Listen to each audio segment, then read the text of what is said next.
What is going on, Internet? Todd here, joined once again by Moriarty. How are you? I'm doing okay. How are you? I'm doing pretty good. Last week we took off because I went out of town, Yes. which was a thing. How was your vacation? It was, we left out Thursday morning at 4 a.m. Mm-hmm. So for you guys playing at home, we typically record Wednesday night, and that was not going to happen. So yeah, we did the, the drive up just felt like it was going to go forever. Mm-hmm. Before we left, I'm like, all right, well, let me go and take a nap. I had to do some stuff, and I did the stuff, and then I go over to my grandparents, and it's like, all right, well, let me take a nap. Mm-hmm. And I slept like shit. I legitimately did. Because I had woken up in the middle of my nap, because my gallbladder. Oh no. Oh yeah. Having gone through gallbladder pain and having to have it removed because of gallbladder pain, I feel so sorry for you, my friend. I do not wish that upon my worst enemy. So the you know how I have the panic attacks and all the other stuff.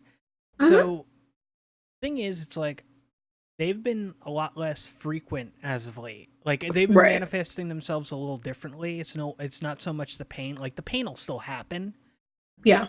But a lot of times what'll happen instead is I'll start getting the leg twitches or handshakes, that kind of stuff. So it happens.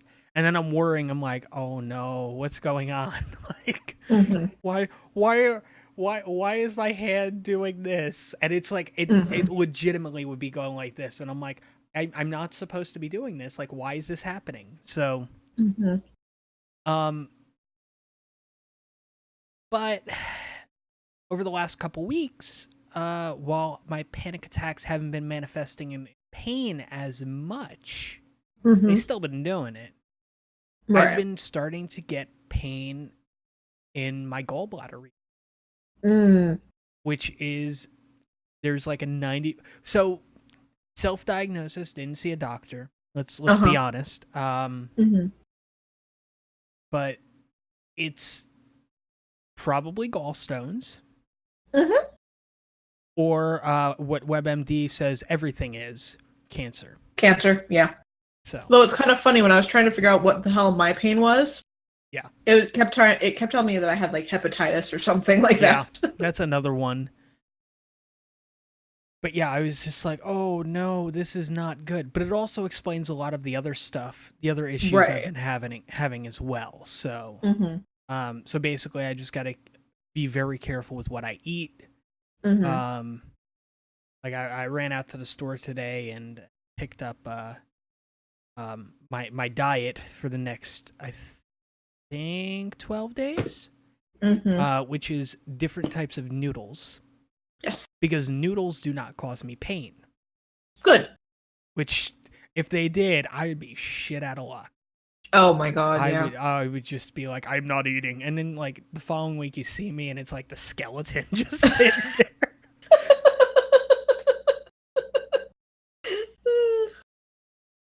I look like Christian Bale in the Machinist. Oh god. Yeah. Ugh. But yeah, so so one thing I did forget when I went out to the store was apple cider vinegar, which is something that I could use for kind of like a cleanse, right? But it also apparently helps with gallstones as well. So, yeah, I mean, apple cider vinegar basically fixes every problem ever. So. Well, that and coconut oil. So, I guess, but I'm not about to go and ingest coconut oil. So, yeah. So yeah, so there was that, and so we get in the car to make our trip, and now it's supposed to be an 8-hour trip. It sounds worse than it is. It's just 8 hours. It's supposed to be 8 hours. Right. But that's if you don't stop, you know? Yeah. I think we left at 4 a.m., so about 6 a.m. we stopped for coffee. And they're just like, "Oh, do you want coffee?" And I'm just like, no, I'm good." Because my plan was to kind of either play games or sleep on the trip. Right. And I was in so much goddamn pain. Neither of those were happening. Oh. So, I had was it 4 Zantac, handful of Tums, oof, and a few bottles of water, and I'm like, this should do for now. Oh. And about halfway through the trip, the pain finally subsided, and I was like, oh, okay, cool. So I was able to kind of nap then, but so we went up to Virginia, and the fun part about that was, unbeknownst to me, my brother had come down from Jersey to meet us. Ah, yes. So I don't talk much about my family too much. But the trip was okay. Neither do I. Yeah, it's fair. But the trip was going up to Virginia was me, my grandparents, the person who gave birth to me, and my littlest brother, half brother, I guess, maybe. I mean, he was raised... Is there a different parent involved? Yeah, half brother. Yeah. So, yeah, he's got a different dad. So there's that. But going up there, we to the hotel and stuff like that, and I'm bringing the baggage trolley back to the elevator. And all of a sudden I hear, "Oh, you're not gonna say anything to me?" I kind of turn around. No, because fuck you. And it's my younger brother, and I'm like, "Well, wait a second, the fuck are you guys? Where did you come from?" Yeah, exactly. So him and his girlfriend came down to join us on the vacation. It was a pretty interesting time. And that was Thursday. Friday we went to so the trip was, we went up Thursday. We were there all Friday, and we left on Saturday. Right. So it was just, I mean, it was, what was that, 2 days, 2 nights, basically. In I think it was Woodstock, Virginia. I don't know. But that Friday we went to Luray Caverns. Luray Caverns was, I took a shit ton of fucking pictures. A literal shit ton. I at last count, because I'm still going through, I kind of took all the pictures, I threw them in a zip file so I can go and send them to my grandmother. Right. But going through that, there's something like 800 and something photos. Jesus. Just from Friday. Those must be some gorgeous caverns then. Yeah. I mean, if you are part of my Discord, I opened up a channel called Vacation Pictures. Wait, I should have seen this by now. I'm so bad. I'm sorry. I posted a lot in there, as well as a little video from the tour of Luray Caverns. First off, our tour guide, I believe her name was Lindsay. I'm not sure. Sounds right, but she was the best fucking tour guide I've ever had on any fucking tour I've ever taken. She would pun whenever she had an opportunity. So there was a section where so Luray Cavern has a what they call stalactipes. Basically there's an organ set up, which press the keys and it hits plungers on some of the stalagmite type, whatever. Yes, one of those. And it resonates a noise. So they had a thing where it was set up where tour guide would go over and they would hit a button that would kind of set the program like a player piano. And it would cause the plungers to kind of do their thing. And at the very end, like once the thing was done, I shit you not, there's video of this. He goes, now isn't that the greatest rock music you ever heard in your life?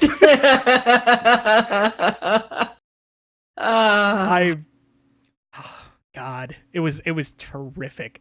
It was the absolute best. Like, she made it fun. She legitimately did, and she had my attention while I was snapping fucking 600 photos. That is amazing. Those are some fucking gorgeous old-timey cars. Yes, I have there's a whole so the way Luray Caverns is set up, you have the cavern itself, and you get your admission for that, but then it includes 3 museums they have on premises. One of them's it keeps going. What you're falling down the rabbit I'm going up. Yes, yeah. I was towards the bottom. It's like, this isn't a lot, and then I keep scrolling. Yup, that's the way it goes. God. As you were saying. But yeah, so they had like an old toy museum, which was basically like 2 rooms. It was like nothing special, and I didn't take any pictures of that. But then they had like an old car museum, like antique cars and such. And everything that could be photographed was photographed. Like every vehicle. And it was just like, I absolutely loved the history that I was seeing. And then the next one, the other one was more of like about the area, like up to like the Civil War, essentially. So I mean, it covered that, and it had like, oh, this is the money that was used in that era, in these eras. Here's the thing that was signed by somebody that owed somebody money that was in the Continental Army or some shit. So it's like, that's kind of cool. It was really cool.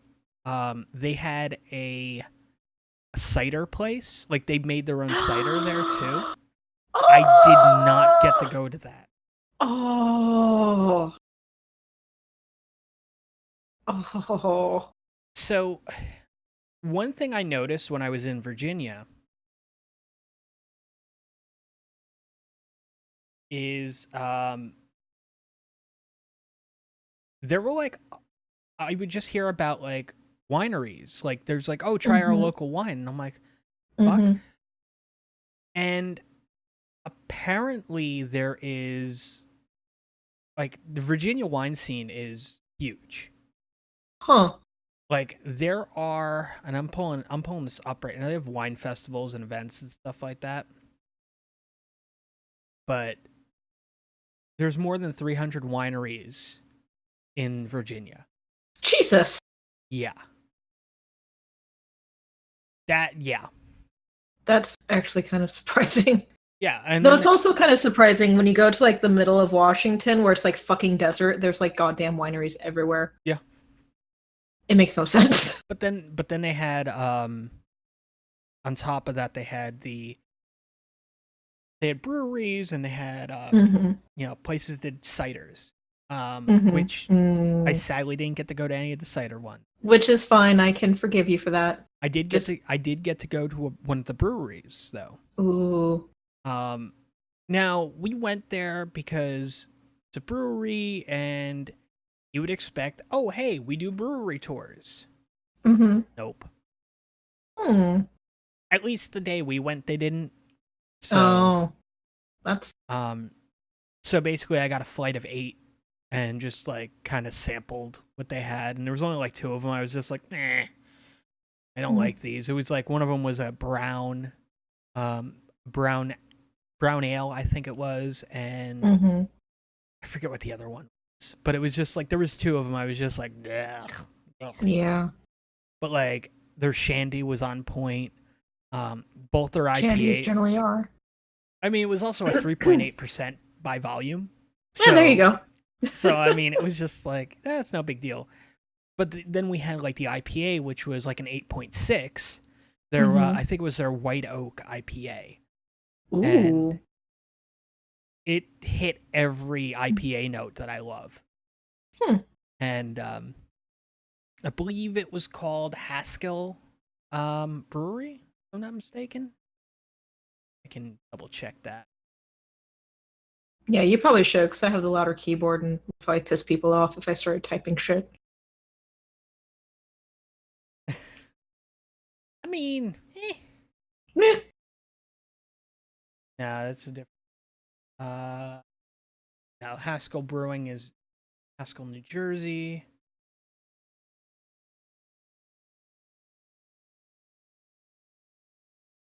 Virginia Brewing. Let's check out what they got. Filter through 300 options. There are a lot of Virginia breweries as well. Well then.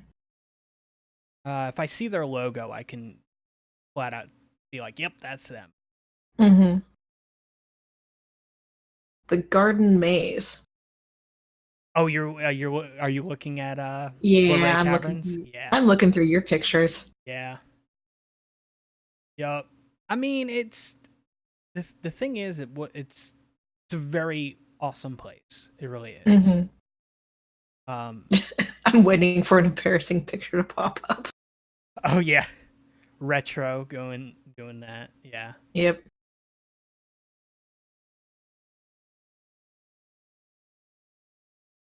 I'm not seeing the one that I went to on this list. You have an incomplete list. But yeah, it was just I mean, it was really good.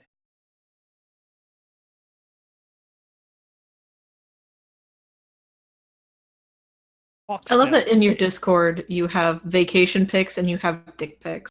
Well, did you check out the dick pics?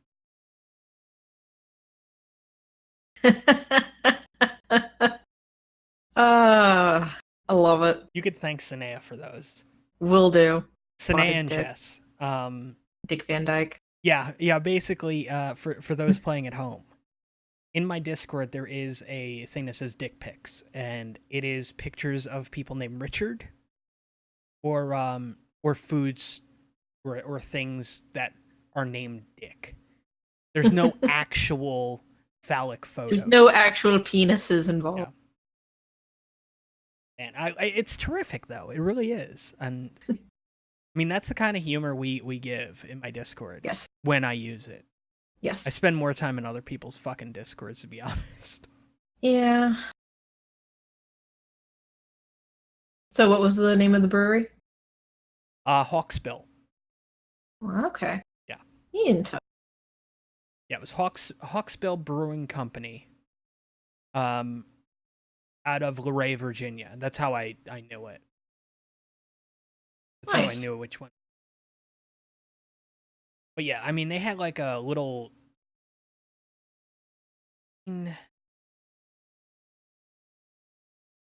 Like so the rotation was Brown Cow Chocolate Milk Stout, which wasn't bad.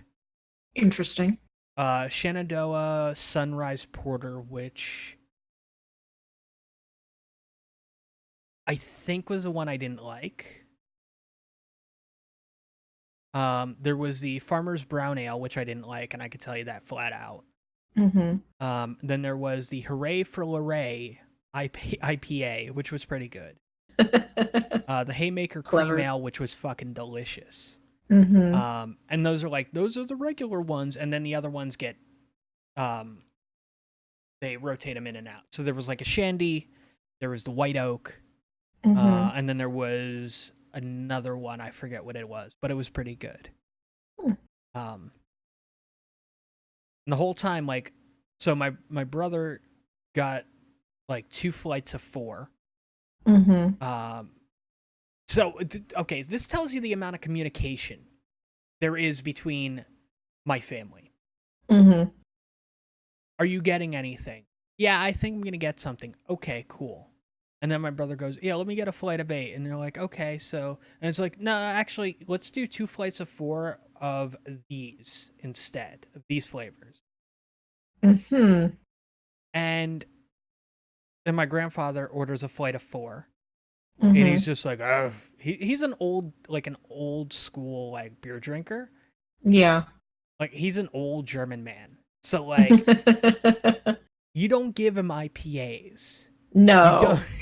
No. You done goofed if you do that. Yeah, and he was just like, oh, I'll have what he had. And I'm thinking to myself, like, this is a huge fucking mistake. And then they get to me, and I'm like, yeah, I'll just take a flight of 8. And then my brother looks at me and goes, I ordered those 2 flights so we could share those. And I'm like, well, thank you for telling me that beforehand. Thank you for letting me know. Like, whatever. And it's just like, well, you know, you better, and it was just like, oh, you better make sure that you finish those quickly. And I'm like, I give him that look like, are you rushing me, motherfucker? Well then. But yeah, so I mean, as I said, I didn't finish 2 of them because I didn't like them. And that's the beauty of getting a flight. Because you're just like, try this one, I'll try that one. Okay, I like these 2. Let me put those to the side.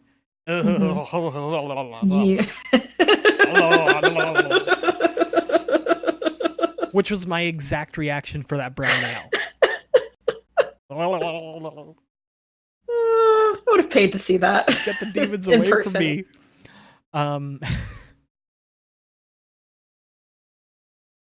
But yeah, it was rather fun.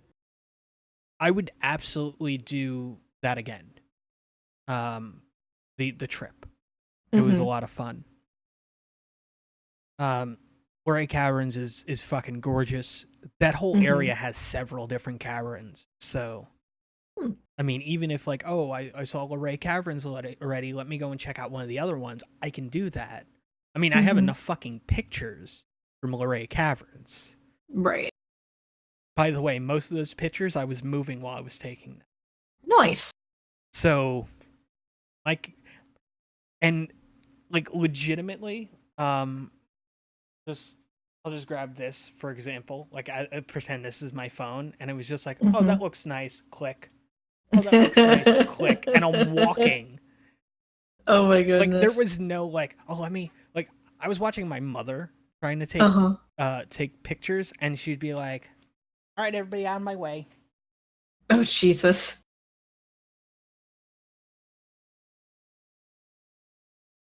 That's sort of like when I try to take photos. Let me take another one just to be... All right, everybody out of the way again. Oh my god. Oh, this can zoom. Oh. Oh my god. Meanwhile, here I am, just like, no look, bam. Just... Whoop. Boop. 360 I mean, there's a reason I got the nickname Electric Viewfinder for a while, you know, because I just looked at something and I'm just like, I can work with that, and it's like, and half the time I didn't realize I had some blurry photos until like I got back to the hotel and I started going through, and I'm just like, oh hey, and like the thing was though, if I felt that there may be a blurry picture, I would take a second one just to be safe. But even then, it was still like really quick. It wasn't even like me like going, all right, let me get the proper shot composition. Let me make sure the lighting's right. Also, no flash on any of those pictures either. That's all nice. All the lighting from the caverns. So sweet. But yeah, I mean, it's just it was fun. The ride back was interesting because I got navigator duty. So that was fun. It was hilarious because like I got navigator duty, like going up. I was sitting there with my grandmother and my and the little guy. And I was doubled over in pain. On the way down, the way back home, I'm sitting in front in a navigator spot, and my mother took my spot of being like, oh, I just want to get out of here. She blamed it on having a poor night's sleep, and I'm just like, and at some point she goes, oh, my stomach's bothering me. I'm like, you should have had some fucking yogurt before we left the hotel then. I made the breakfast, like the hotel's breakfast was pretty good as well. So I mean, like each day they're just like, oh well, we got like the two breakfasts we had there. One day they had like little omelets, which was like, I thought that was really fucking cool. And then the following day they had like French toast sticks, scrambled eggs. So like I would load up a plate of that. I would, get whatever meat product they would have on there. I would get myself like a bowl of fruit. I'd grab myself like 2 or 3 yogurts, and I would just sit there. It was pretty fun. And I mean, just being able to eat like that was nice. Now, fun fact: after we got back from Luray Caverns,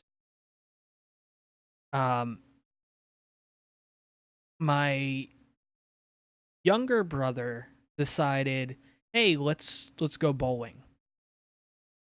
And I was just like, nah, I'm good. Like, because there was a fitness center, I was going to go down to the fitness center and just kind of, do stuff there, So I did that for a little bit, and then I went back up to the room, and they still hadn't fucking left. Oh, Jesus. For bowling. And as I get back to the room, it's just like, so what are we doing for dinner tonight? And then somebody goes, I saw a sign that says that a Cracker Barrel. I'm like, yes. Say no more. Yep. And they're like, let us finish. It says that there's a Cracker Barrel 0.2 miles. Yes. Fuck it, I will walk. So, my brother hadn't eaten a Cracker Barrel before. His girlfriend never ate a Cracker Barrel before. And they're like, so we're sitting there at the table, right? And it's just like, what are you going to have? And I'm like, and I'm looking at the menu, and I'm like, oh, let me go with the sampler. Like the Cracker Barrel sampler, which gives you a piece of either country ham or sugar ham. It's like not a big piece. It's like maybe a tiny little gimmick. Then they give you like a chicken and dumplings, like a little portion of that, which is pretty good. And then they give you like a piece of meatloaf. And if there's anything I've ever said when it comes to Cracker Barrel, what's one of those things I say you have to get at least once? The fucking meatloaf. Yeah. So the sampler came with 3 sides. Came with 3 fucking side dishes, and that was, they give you a list, and I was just like, nope. Mac and cheese? Nope. Fried okra? Nope. And then it was just like, and then there was, the other one I got was a Brussels sprout and kale salad. Interesting. Yeah. So I had. Is that like the one healthy thing at Cracker Barrel? I mean, no. Yeah, but they have regular vegetables too.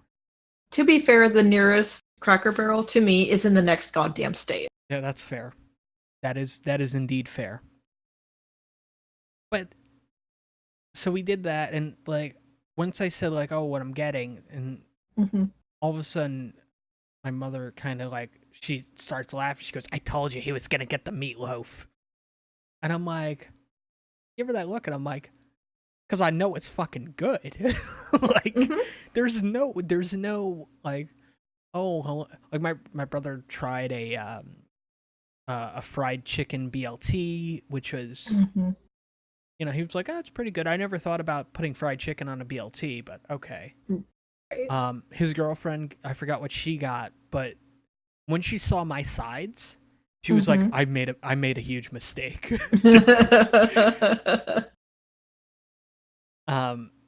because like I got the mac and cheese, my brother got the mac and cheese, and she got like green beans and shit, and they give you a choice on which fucking side dishes you want. It's part of your game plan.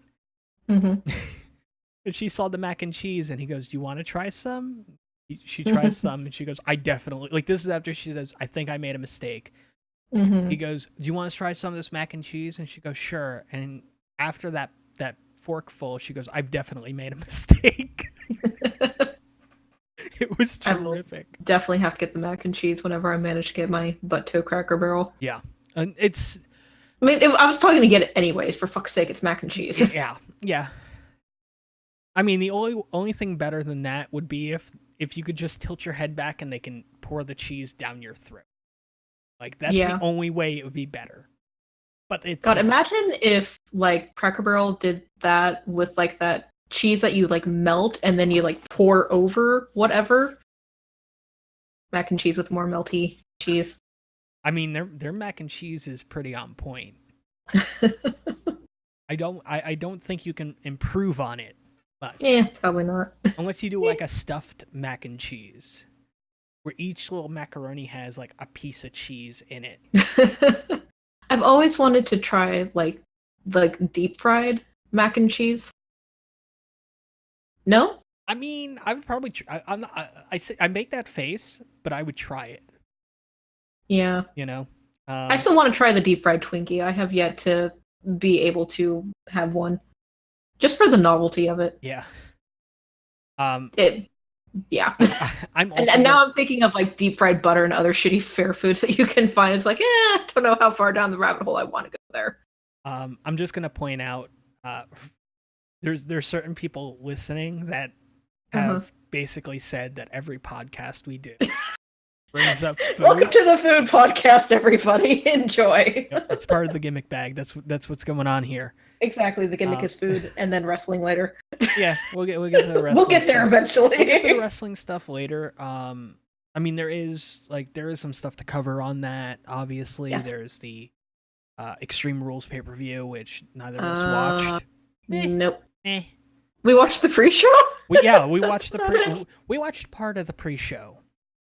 Thank you, YouTube. Yeah, thank you, YouTube. But yeah, I mean, there was that. The show itself just seemed underwhelming on paper to me, and I was like, "There's no point in me watching this." Yeah, I'm one of those fans that'll do that though, because there's fans out there that won't. They'll be like, "Oh, I have to I hate this product so much, so let me watch it more." Yeah, I think since which fucking pay-per-view was it that was just absolute trash at the beginning of the year? That one, I think yeah, since actually for you it was Backlash. For me it was Greatest Royal Rumble. Yeah. Was that the precursor for what was to come? Yeah. The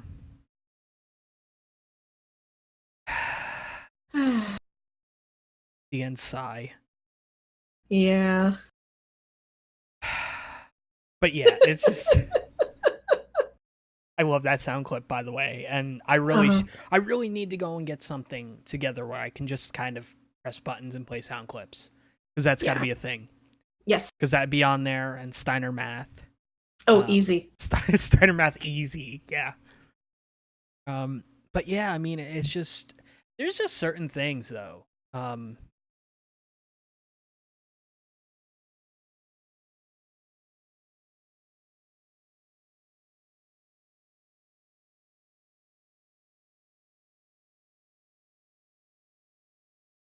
Okay, good. You didn't freeze. I see your eyes moving. Yeah, no, I was just fixing something on my camera. Okay. Because it was just it was bugging you. Yeah, it was, because it was just I had to do this last week when I did pod errors. Was for some reason, no, my cam doesn't have autofocus on. But it'll gradually start getting blurry. Like autofocus is on. Right. So I gotta go and mess with the fucking settings and such. And the easiest way to fix it is just to put a sharpen filter. Mm-hmm. But yeah, it's just I was yeah.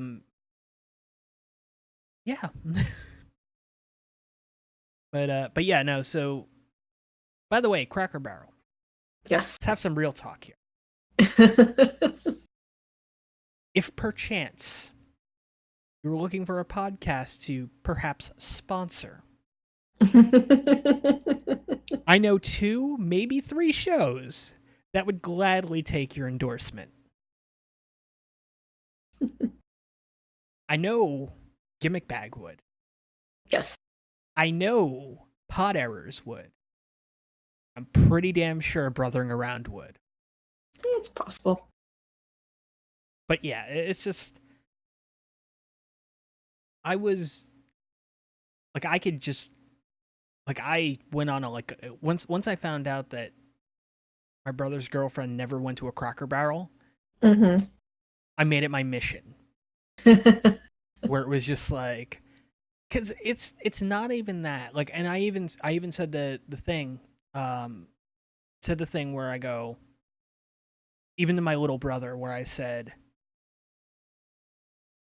there's few things in your life you will forget, and one of those is how good fucking Cracker Barrel really is. Plain and simple. Mm-hmm. If you give me an option between multiple different places, like sit down places, I'm not talking Chinese because Chinese wins hands down 9 times out of 10. Yeah. Unless you've eaten Chinese food 9 days out of 10, and then like that 10th day you're just like I don't want any more Chinese food. It hurts.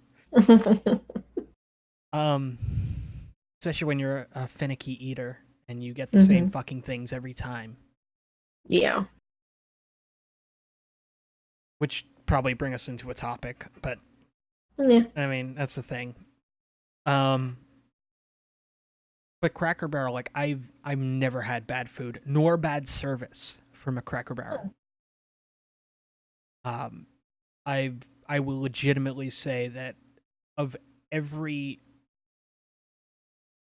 chain restaurant, because that's what it is. For every chain restaurant I've ever been to, Cracker Barrel always treats you right. Like we ordered our drinks. I got myself a raspberry lemonade. It was delicious with free refills.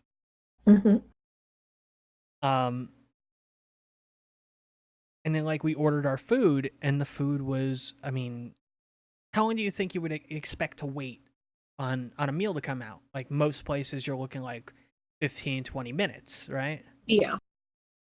10 minutes. Dang. Like we had taken the order and we sat there and we're just kind of talking, and next thing you know, it's just like plates coming out. We're like, what? But they got that shit on point. They really do. And you owe it to yourself to when you're in the region of a Cracker Barrel to go. Knowing you may get stuck in the shop because everybody gets caught in the shop. Yeah. You have to walk to the shop, through the shop to get to the actual restaurant. So there's that. But they have like little. It's a total fucking trap. Like they have little games. They have T-shirts, and like they had Halloween stuff up, and I was so excited. I'm like, oh my god, it's Halloween! Yay! Halloween time! Yeah. Oh god. Love it. Love it.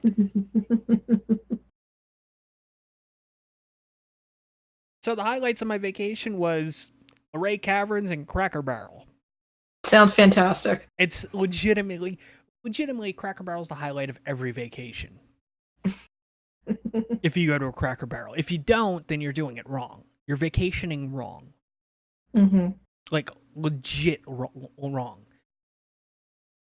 There's some exclusions. Exclusions do apply. Like, if you are vacationing in an area where there's not a Cracker Barrel, then, I mean, they don't know better. Proceed.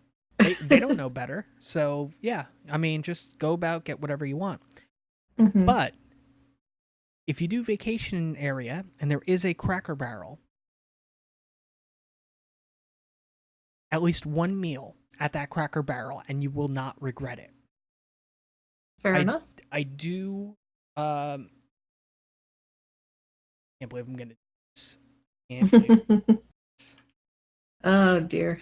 I don't have a promo code for Cracker Barrel. Don't worry. Okay.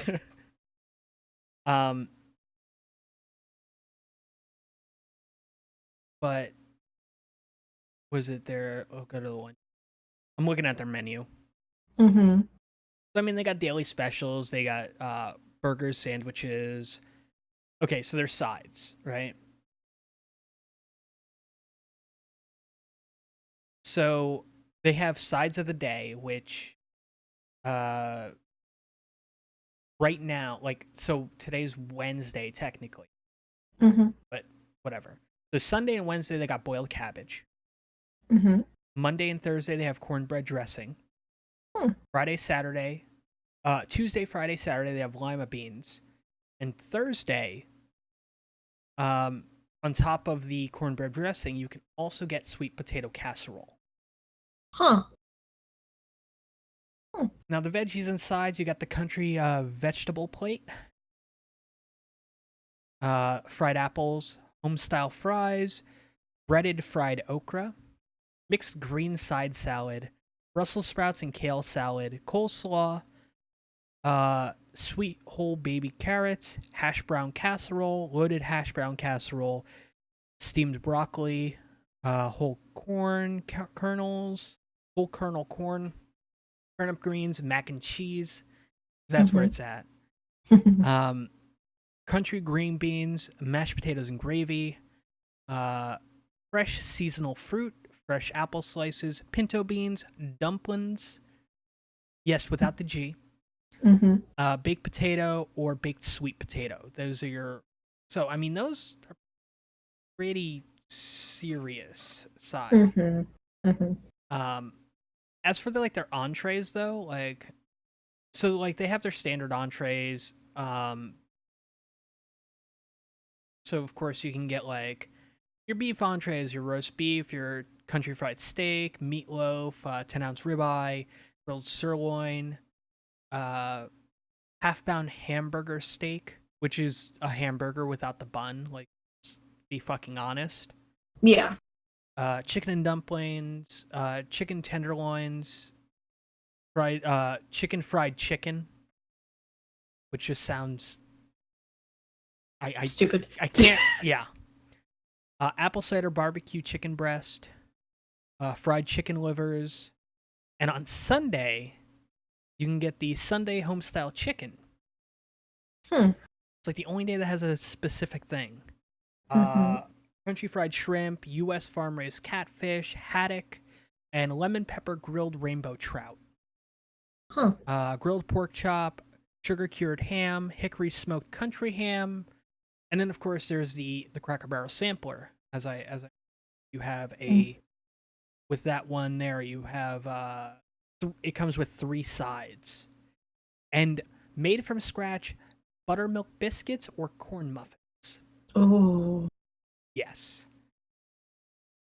And the beauty of it is, like, those biscuits and corn muffins came out halfway through our meal.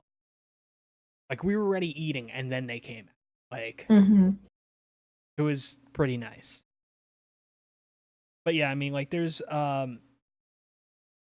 yeah, you have the country dinner plate, which comes with 2 sides, but then there's also another one that comes with 3.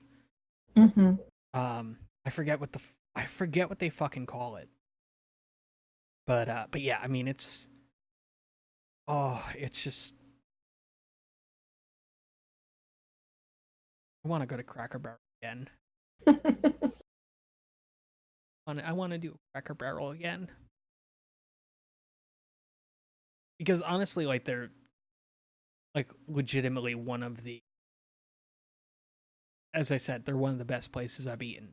And everybody deserves to experience that. And you can get breakfast any time of the day as well. Ooh. Yeah.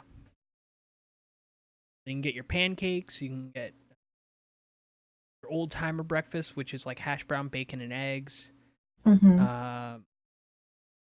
Hash brown, bacon, eggs, sausage, and ham. One that comes with like chicken and gravy and such. Scrambled eggs, ham, and hash browns. Like, so they got their,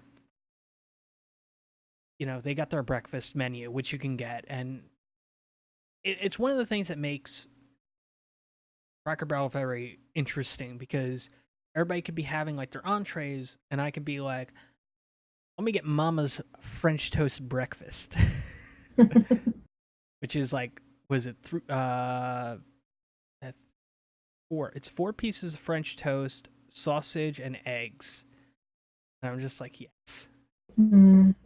So I mean, it's pretty cool.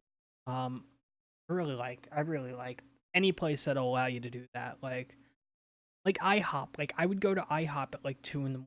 Like when let's be more serious here. When I was living in New Jersey, after work on a Friday, I would get out like 11, 12 o'clock. And me and a couple people would usually go to a diner, and we would get, one of them would get themselves a burger, and I would get myself an appetizer sampler. Have like your mozzarella sticks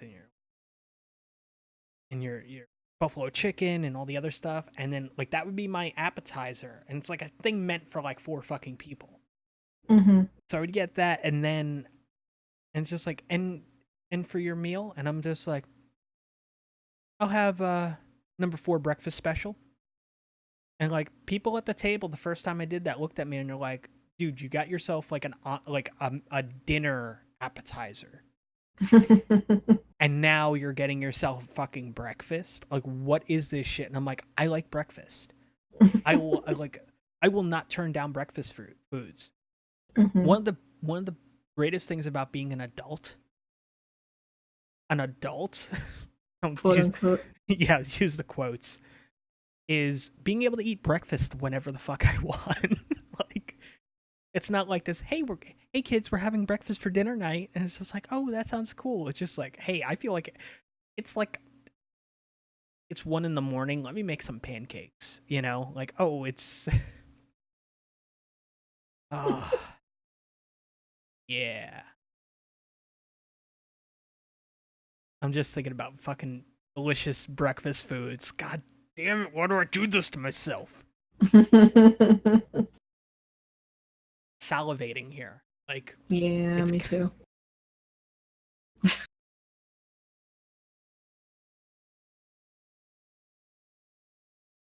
But yeah. I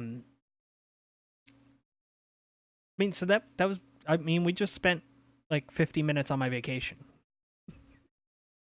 It was a good vacation. I mean, Cracker Barrel. Cracker Barrel, yeah. Oh, you can. I mean, if I was half tempted at one point to recommend, like, but I couldn't pull this off because my grandfather's an old German man, and he's like very like he'll make jokes, which is fine, but he is very, very, very, very picky eater. So like, if I had even made the joke, like, he would have been no. And I'd be like, but the joke would have been, hey, let's go for some authentic Japanese cuisine. Let's go to TGI Fridays. Yes, that authentic Japanese cuisine. Yeah.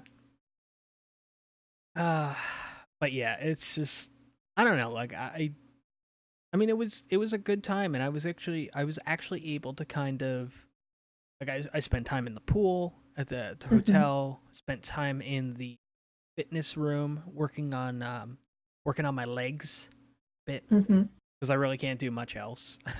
Can't skip leg day. Huh? Can't skip leg day. Leg days every day. Every day. But today I took a 4-mile walk.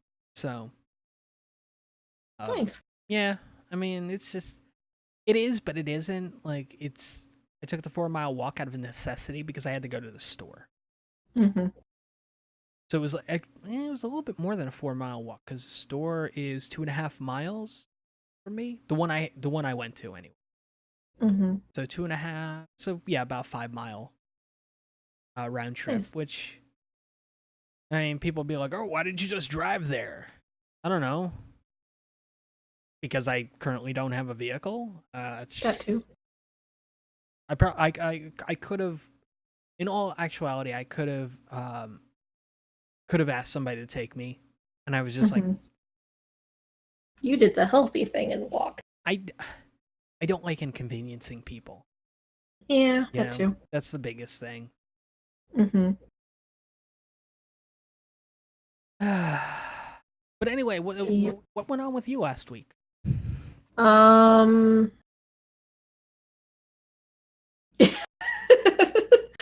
a lot. We're gonna be starting, and by we I mean Anubis and a couple other people are gonna be doing some D&D stuff starting next week. So we kind of did a session 0 to kind of get stuff set up. Nice. That was pretty much the highlight of my week. Not much else happened. I went to work. Came home. Yeah. Oh, it's a long week. It's only Monday. Exactly. Yeah, I mean, Monday this week did not feel like Monday. Like, it felt like Wednesday. Because I was complaining that it was like, this is a long week, and you're like, it's only Monday. And I'm like... So does it feel like Wednesday to you now, or does it feel like Friday? It feels like Friday. Well, it felt like Friday up until, like... Because another thing, like, when I usually do my store runs, I usually do my store runs on Friday. I was going to do it on Monday. But I was just... I mean, I slept... well, that Sunday I slept like 20 hours, so... Right. And Monday, like, I got caught in the GTA grind, because... Working on trying to get funds for my nightclub. Because those are coming soon, and I don't want to be caught with my pants down. I want to have a nice place. I want to have a nice nightclub. And then I was going to do it yesterday, and I just felt like shit. Like, I was just like, I don't feel like doing anything. And by the time I felt like I could go to the store, I'm like, oh, hey, I got to record a podcast in an hour and a half. I would not be back in time. Right. So, and then after podcast last night, I'm like, all right, well, when the sun comes up, I'll go and I'll run to the store before it gets hot. And I fell asleep. Yeah. Funny how that happened. So I had to deal with the heat, and it was 95 degrees. The high was only 90, by the way. Jesus. The high was 90. It was 95 degrees. I don't know how the fuck that works. Carryover heat? I don't fucking know. But it felt like 115 outside. Ugh. And I have the feeling if I ever come to visit you, I would melt. And then it started raining. Ew. So I'm walking, and it starts raining. And I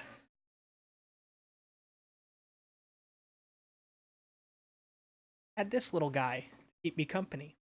Ah, yes. The old 80 gig iPod Classic. Well, it's 80 gig iPod. It was back before they decided to start calling them classics. Right. But yeah, I had to load up new stuff on there, because the music and such I had on there,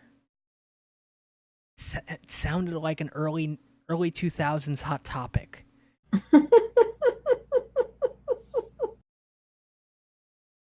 There was some AFI on there. There was some, oh Jesus. Yeah. There was some Avenged Sevenfold.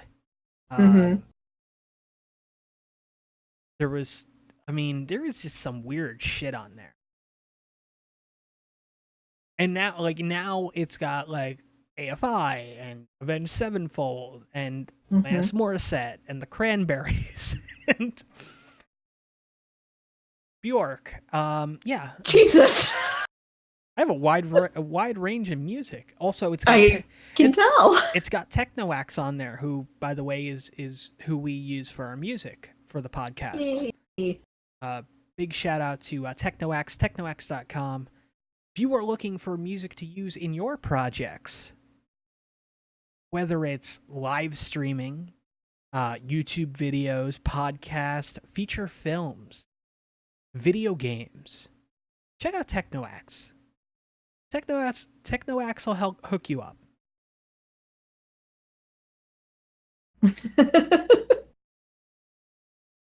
But yeah, it's just, I don't know.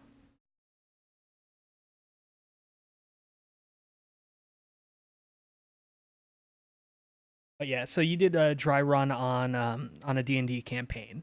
So that, and not really a dry run, just like a, get together bullshit and, try to figure out what kind of character you're making. So did you make a character? Not that day, because I was starting to get tired because of how early I wake up to go to work. Yeah. I think it was like either the next day or during the weekend or something is when I finally drafted my character. And pray tell, what kind of character are you playing? I created a wood elf monk.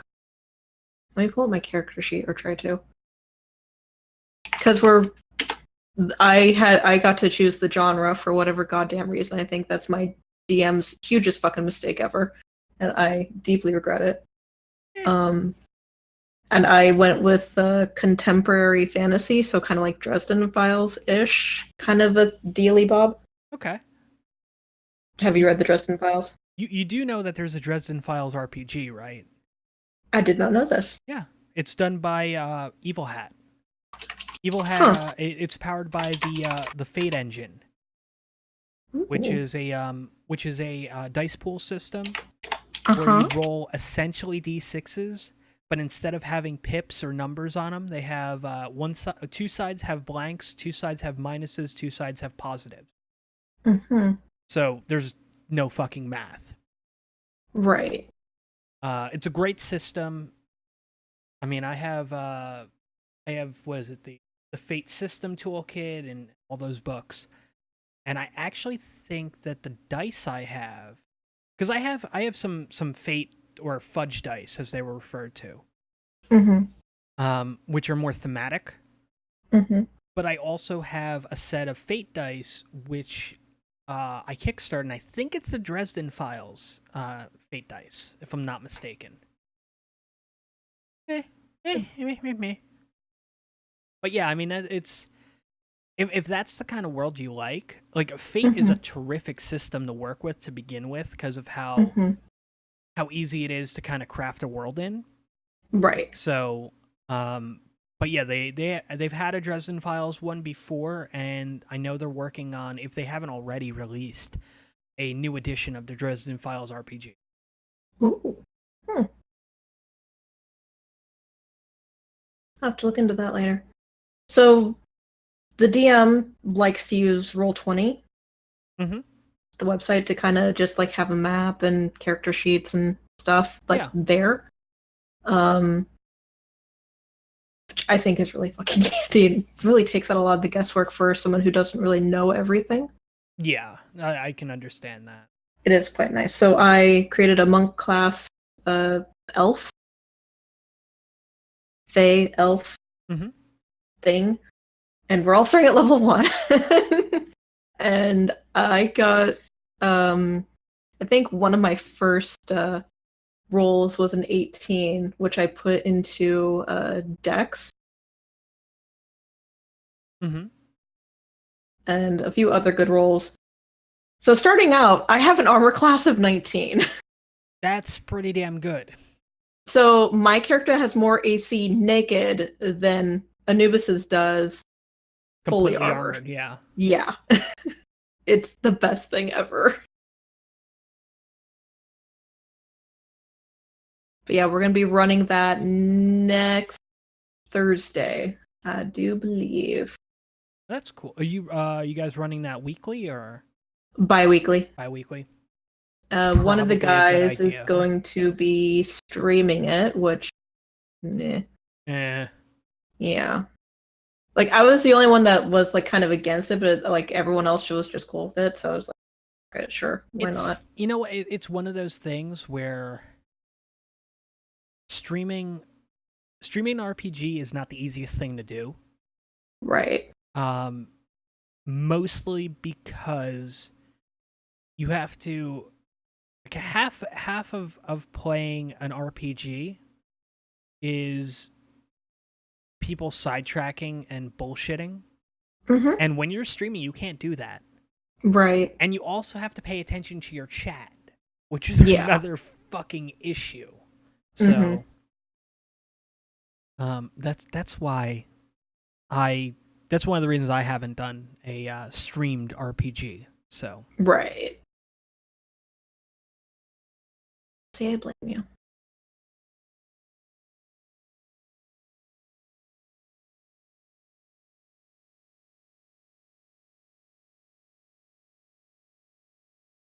Yeah, other than that, I really do not have a lot going for me, other than I'm a lazy human that just does not want to put away the apartment, even on my free days, because fuck that noise. it could be like, nice. I had plans, grandiose plans of, oh, I'm going to get the kitchen all put together, and this and that, the other thing. I did fuck all on Saturday. I mean, it happens. I can't blame you. I can't blame you at all.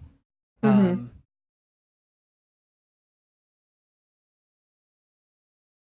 I know there's one other thing that was done this past week. Mm-hmm. And you watched the first episode of Glow. I did. What did you think of? And now it's the first episode of the first season. I've watched the entire series through. So, what did you think? Outside of some cringy bits, I thought it was fantastic. I don't take secondhand embarrassment very well, like, at all. Like, I just hate that part in, like, shows of just the cringing. Yeah. So other than that, it is fucking hilarious. It gets better. Mm-hmm. Gets a lot better as it goes on, because, as I said, you only watched the first episode. I think you'll really enjoy the series. Did they just come out with season 2, or is season 2 okay. just came out 2 weeks ago, something like that, 2-3 weeks ago. I gotta rewatch it because I don't like I have that problem where I'll start watching something, fall asleep, and wake up and be like, why am I on episode 8? I mean, it's not so much a problem if I'm watching something like Sherlock, where it's just like each episode's an hour and a half long. Or if I'm watching something like Breaking Bad, which I'm rewatching, and because I know the episodes. But like season 2 of Glow, and it's nothing against the series. The series is good. I like it. It's just that I'll start watching it, I'll be exhausted, and kind of pass the fuck out. Right.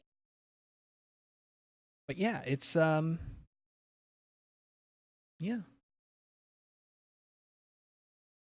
So before we actually let's get into the wrestling talk, since we just kind of segued from all that stuff to Glow to it's wrestling. Kind of like a bridge. Right. We'll come back around too. It'll be interesting. But we had Extreme Rules. Yes. Which meh. Yep. It was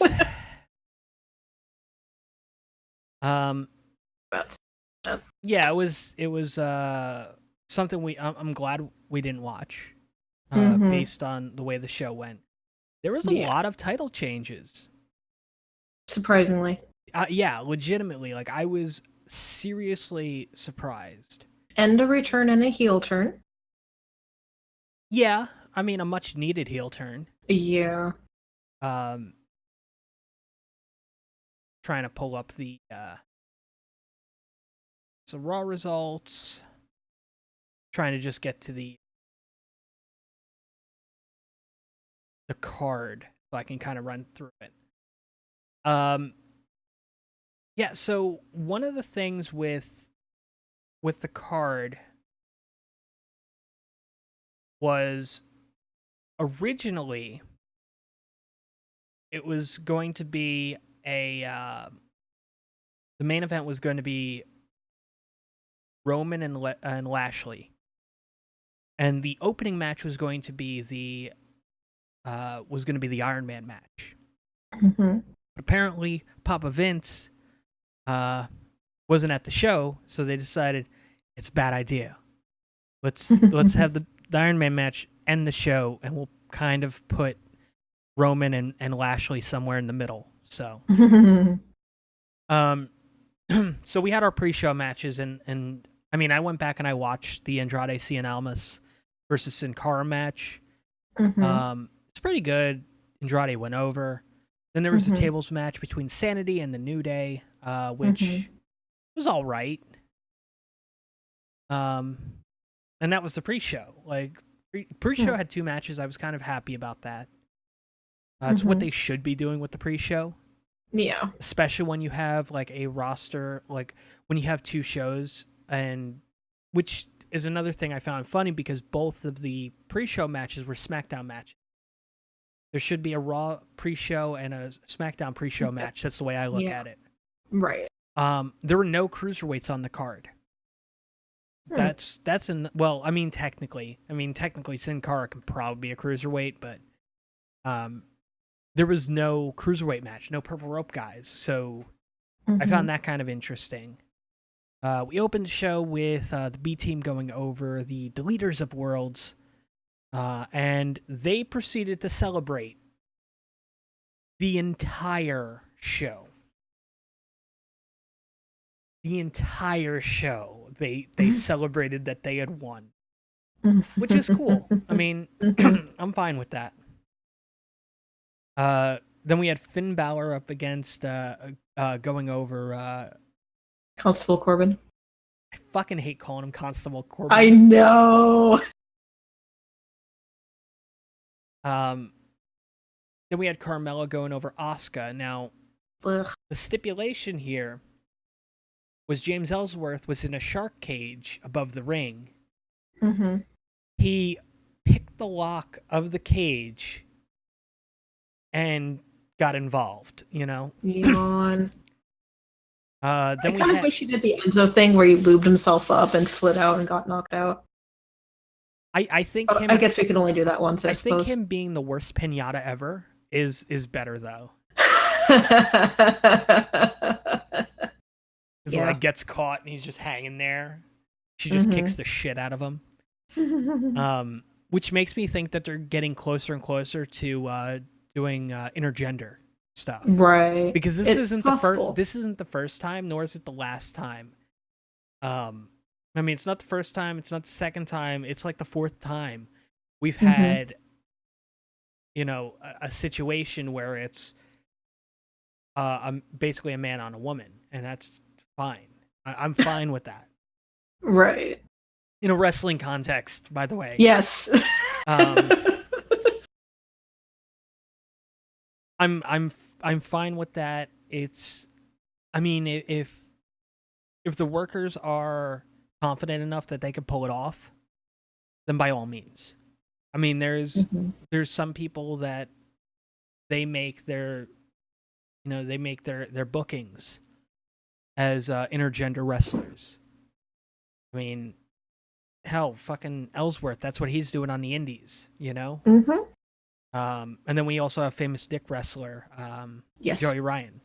Yes. He has to be introduced like that. It's a thing. Then we have the Blink and You Missed It match with Shinsuke Nakamura going over Jeff Hardy. Yep.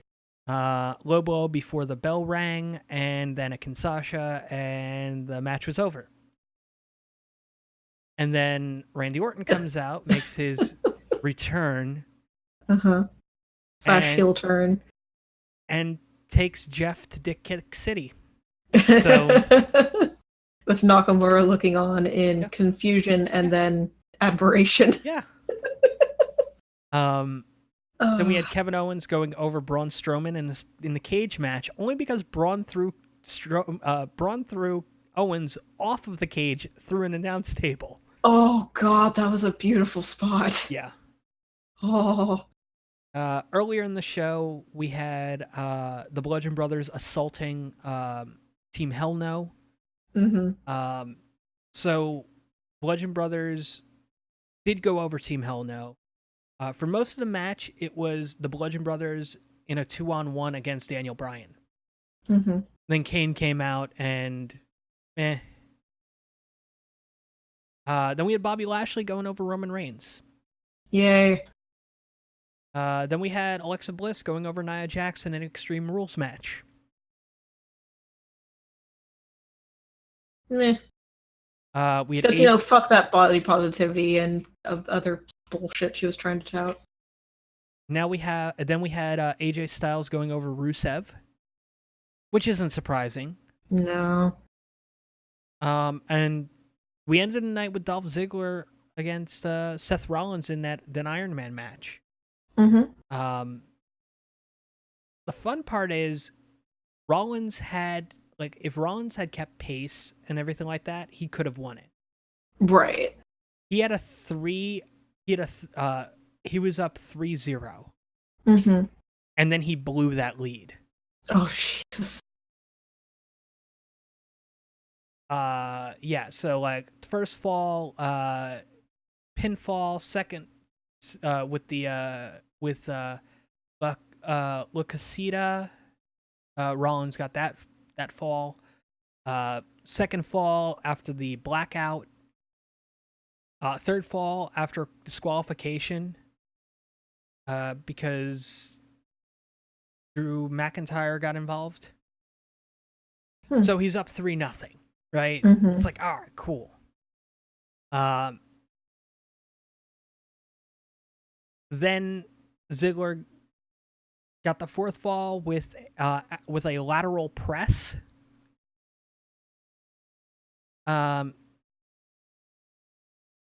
Fifth with a super kick. The sixth with the zigzag.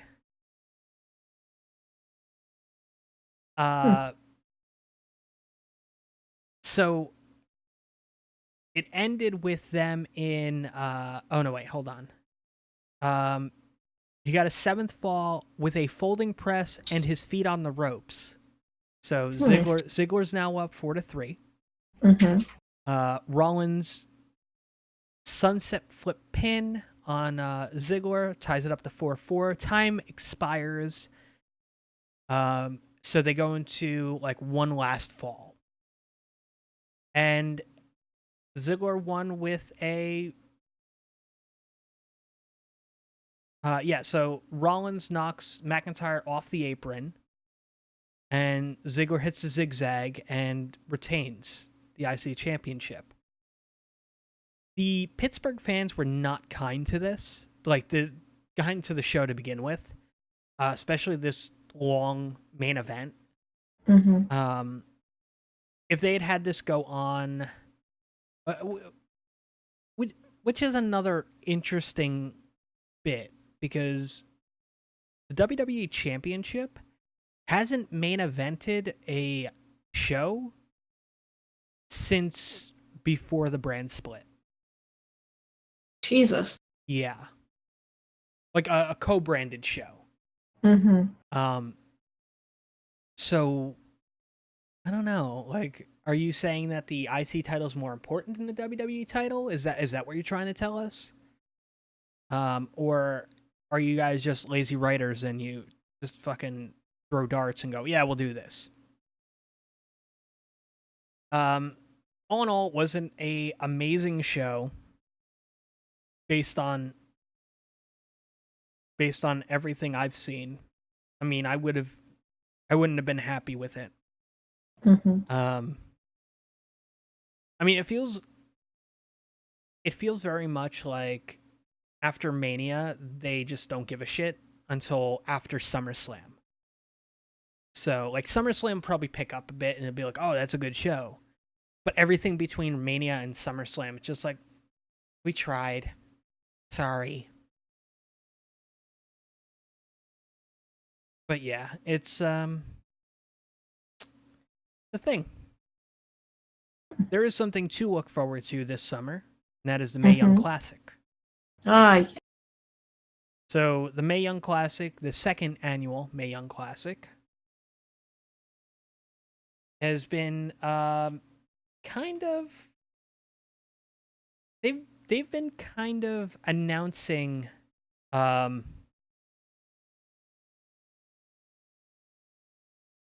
people involved in the Mae Young Classic, the new one. So so far they've confirmed what 8, something like that. Something like that. So yeah, we got Gina Perazzo, who recently signed. You'll hear her name later on too. Don't worry. Io Shirai, which I'm excited about. Tegan Knox, also known as Nixon Newell or Stephanie Newell. So she's on there. Reina Gonzalez is part of it now. Why are you? Yeah, so all right, so they're up to 10 right now. But yeah, it's you got former WWE superstar Caitlyn, you got Io Shirai, you got Ginny, who I'm not familiar with. Nicole Matthews, Casey Trazo,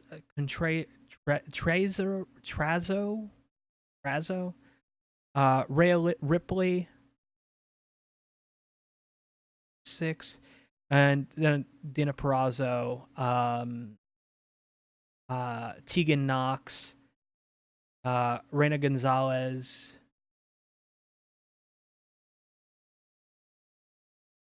and is that Jessica Elaban? I have no idea. She's a NXT rookie, so who's apparently a nerdy babyface character. So interesting. So we got 10 announced for the Mae Young Classic, which is kind of cool. Last year's was pretty good. This year should be really good as well. I mean, women's wrestling has definitely deserves the spotlight. And I'm kind of curious to see what kind of talent they bring over for some of these, especially considering some of the organizations that they've worked with in the past. So for the last one. But that being the case, one of them that sticks out to me is a little organization called Shimmer, Women's Athletics, women athletes, or just Shimmer, based out of Chicago. Really cool organization. They're getting ready to launch their own streaming service. So they go about it differently than like most of the other promotions do. So most of the other promotions, like, they'll run weekly shows and so on and so forth. The way Shimmer does it is they'll record, like they'll do like a weekend and they'll record that weekend and they release it as like volume, this volume is these matches, this volume is those matches. Most of their business was done through DVD because they didn't have, so they would do like, oh well, this is the way it's broken up. So like, if they were doing like a Saturday and Sunday show, Saturday would be like volumes 1 and 2, and Sunday be 3 and 4. So,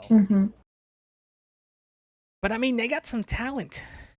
So the last, as of April 2018, they recorded volumes 100 through 104.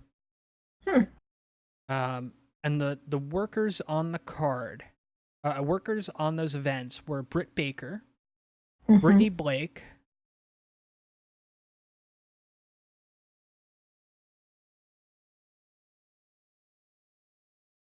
Charlie Evans, cheerleader Melissa, Chelsea Green, Delia Doom, Dina Perazzo,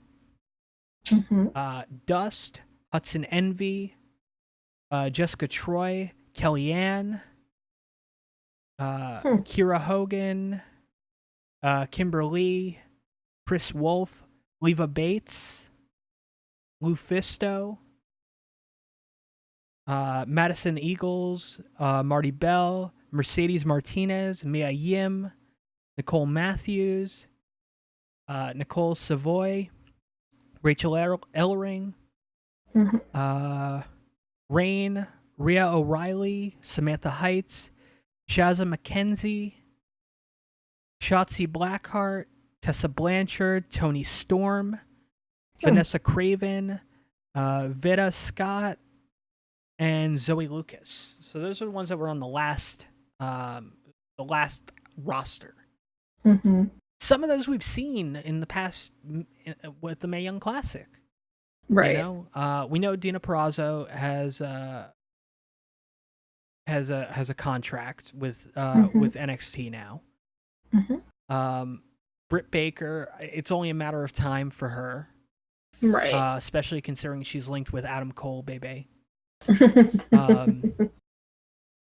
Chelsea Green, like at any time she can get called. Right. Leva Bates was in NXT at one point though. That's the other thing. She wrestled under Blue Pants. Interesting. Like her whole gimmick is cosplay. So which is really cool. I mean, it's actually a very interesting thing. So like she'll work shows. She worked a lot she works a lot of shows, but she's mostly known as either Blue Pants from NXT or from if you watched wrestling on Twitch, Wrestle Circus. Okay. So she was on that. Lufisto's fucking amazing and definitely deserves a lot more credit than she gets. So, right. Mercedes Martinez is another one. I mean, Mia Yim, like Tessa Blanchard just signed an Impact contract. Tony Storm has a NXT UK contract. Rachel Ellering, I would love to see her sign, you know? Right. But I mean, it's these talent here. I mean, even if you go further back, I mean, if I look at like some of the earlier events, you know, one of the talents that sticks out to me is Sarah Del Rey, who some people know her by that name, and other people know her as Sarah Amato, who is one of the head trainers or one of the trainers over at the Performance Center now. Yeah. So there's a lot of there's a lot coming out from these smaller organizations, especially like the Shimmers and the Shines and the Stardoms. We're seeing a lot of talent come over from those. And considering Shimmer's now doing or going to be releasing a streaming service, which from what I've heard is going to have at launch 150 hours of their content. Jesus. Yeah, they're not fucking around. No kidding. Good Lord. And the other thing is, like, Shimmer events, like, let me look at the most recent ones. Okay, so it's not even telling me what the capacity was on the venue. But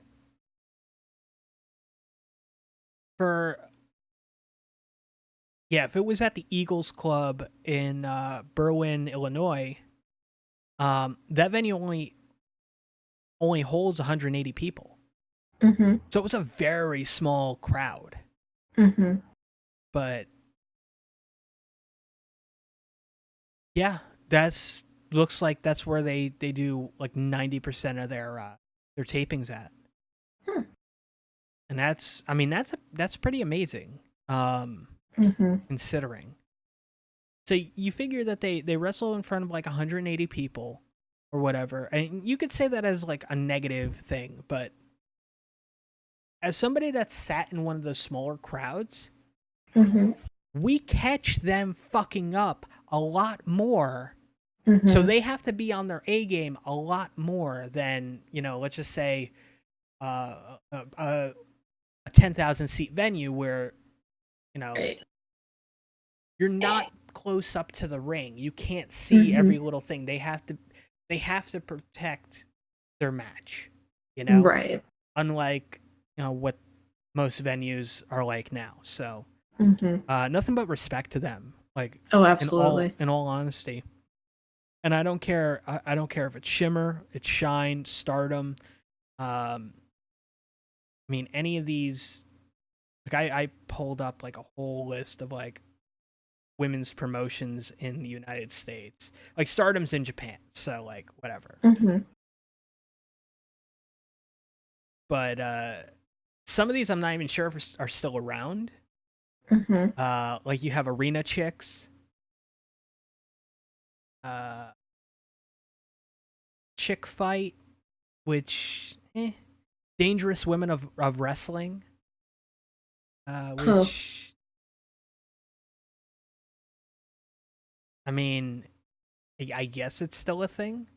Their roster includes female, male, and midget wrestlers. Oh God.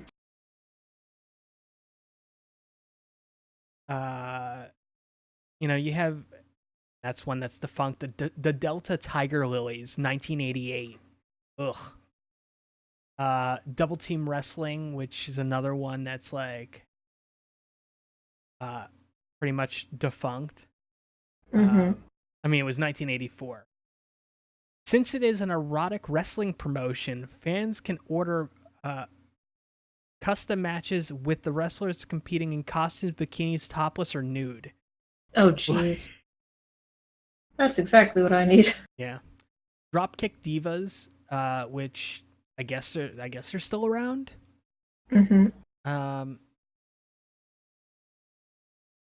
Exotic Ladies of Wrestling, which I don't see like a defunct date, so I guess they're still around as well. Right. Hard Bodies Wrestling, they're no longer around. Then you got Gorgeous Ladies of Wrestling, which Netflix series is partially based on, which ran from 1986 to 1990. It was revived in 2001. So there's that. Then you got Powerful Women of Wrestling, or POW, because we're going to move that O to before the first W. Doesn't make sense to me. That started when David McClain, the guy who founded Glow, left and started a new promotion. That only lasted until 1990 as well. But yeah, I mean, it's just like you look at all these women's promotions, and I'm kind of just amazed by them. I want to see. I really want to see a breakout women's organization, or even just good women's wrestling. Right. I mean, I think outside of WWE. I think that's the more important thing. And we're seeing, we're seeing it on NXT. I mean, we're seeing good women's wrestling on there. During TNA, I mean, TNA had a fucking great women's division. I mean, it's amazing. Like, and we still want to focus on like, oh, we got to put Roman over. Let's focus on that. Fuck tag teams and fuck women's wrestling. No. Ugh. If there's two things I absolutely love, it's women's wrestling and tag teams. That's what it's all about for me. Like, I can watch people do singles all day. Yeah. I mean, I've done that. I've sat there and I've watched people do singles all day. But I've also sat there and I've watched. If you give me a choice between watching like a male-driven product or watching a female-driven product, I'm going to go with the female-driven product because it's more of the women that are doing it. And this is going to sound a little controversial, but the women that are doing it have to give more than the guys. Because them stepping in the ring 9 times out of 10 does not get them the same level of respect. Right. So they have to go harder, and they have to push themselves, and they have to put on better shows, better matches than the guys. And sadly, for every good Shimmer match you have, or every good Shine match, or whatnot, you have, and once again, this is going to sound fucked up, but you have another Sasha versus Bailey. I mean, yeah. They've had some good matches, but come on. There's nothing thrown into those characters anymore. There's nothing thrown into them. I'm not invested in them anymore. But if you, you give me, if I was to book off of, like, I got a list in front of me of different things, and if I just scroll and it gives me like wrestlers like that are on their roster and stuff like that, I can just say, oh, hey, let me book this one and that one against this one and that one, or let me go and book this, her versus her. And right. I think that it could be a better done than what we're getting right now. So, actually, let me do that real quick. I'll use the.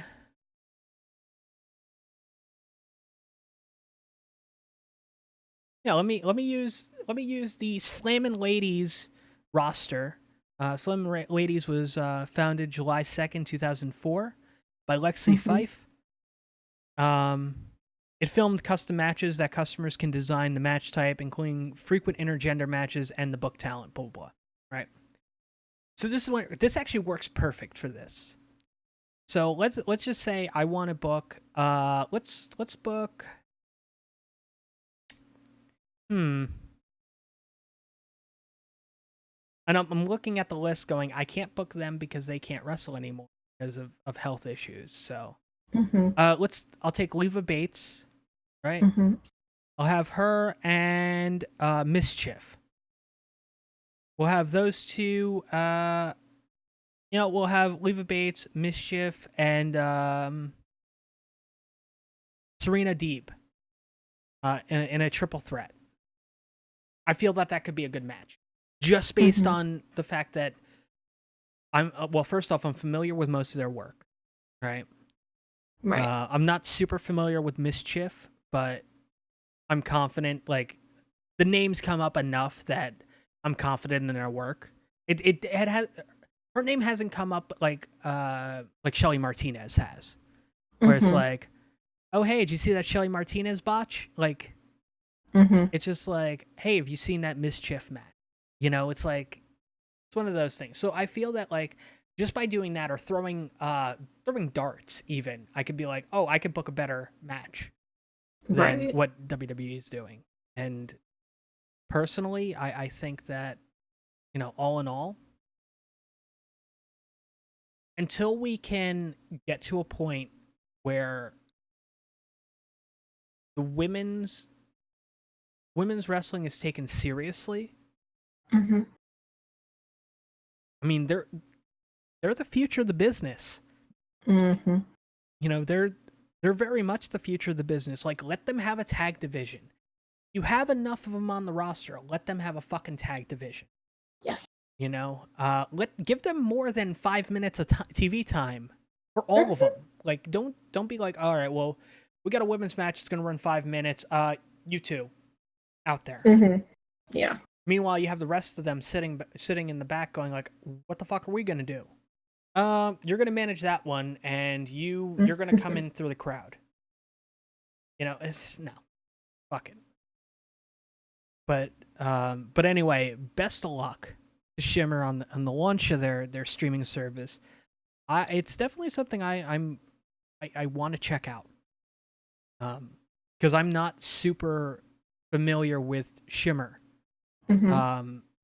I mean, I've seen a little bit here and there, but I mean, they've had some. I mean, yeah, they have some good talent now, but they've had some good talent in the past too. I mean, for example, a certain Asian killer, who may or may not go by the name of Asuka now, may have worked for Shimmer. Amazing Kong, who if you watch the Glow Netflix series, she's in that. Yep. Kia Stevens. Mm-hmm. You get to see back when she wrestled. Daphne was part of Shimmer. That makes me excited.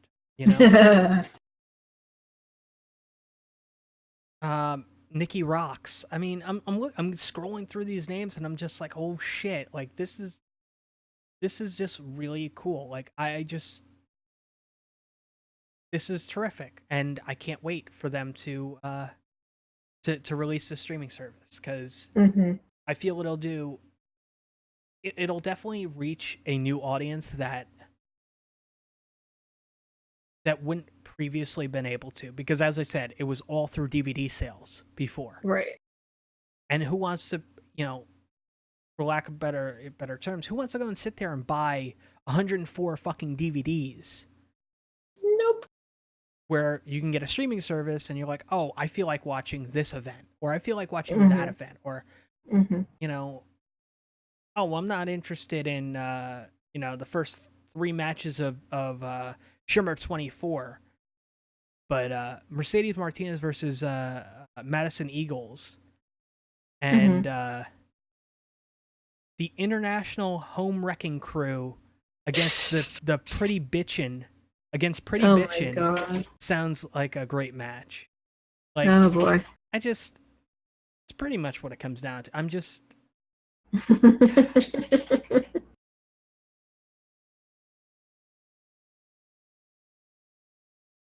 but yeah, it's just, I don't know. I will flat out say I really hope that this kicks some organizations in the ass and shows them that they need to really take their women's product especially very seriously. So absolutely. Trying to think, is there anything else on the docket for tonight? I don't think so. Think so. I think we've covered it all. Everything. Yeah, give or take. So anyway, thank you everyone listening, for watching on twitch.tv/Precipice Podcast, on the YouTube channel, listening to us on Radio Public, iTunes, Stitcher, Google Play, or TuneIn. Thank you guys very much for checking us out. If you guys want to support us, you can go to patreon.com/Precipice Podcast and help us out. Help us out as a network as opposed to just the individual shows. We want to bring more content to you guys, and only you guys can make that possible. Yep. If you guys want to buy some really nice t-shirts and mugs, you can go to shop.spreadshirt.com/Precipice Podcast. We got your Precipice Podcast Network merch there, all ready to go. Choose whatever design you like, shirt you like, mug you like, maybe even a tote bag. Who knows? You guys can pick all those up there. As we record this right now, they're running a free shipping event. I know at the beginning of August they're running either 15 or 20% off on in that shop. So it'd be really cool, really awesome, and hopefully if you guys are interested in any of it, whether it's a Gimmick Bag shirt, ToddEvf shirt, Precipice Podcast Network mug, yeah, you guys can pick those up there. It'd be really cool. Another way you guys can support us is Loot Crate. Loot Crate is an amazing service, and yeah, link in the show notes. If you want to sign up, you can cancel at any time, and yeah, it'll every time you guys sign up, it does help us out. So, but anyway, until next time, everything's got a gimmick, and we'll catch you then. Later. Bye.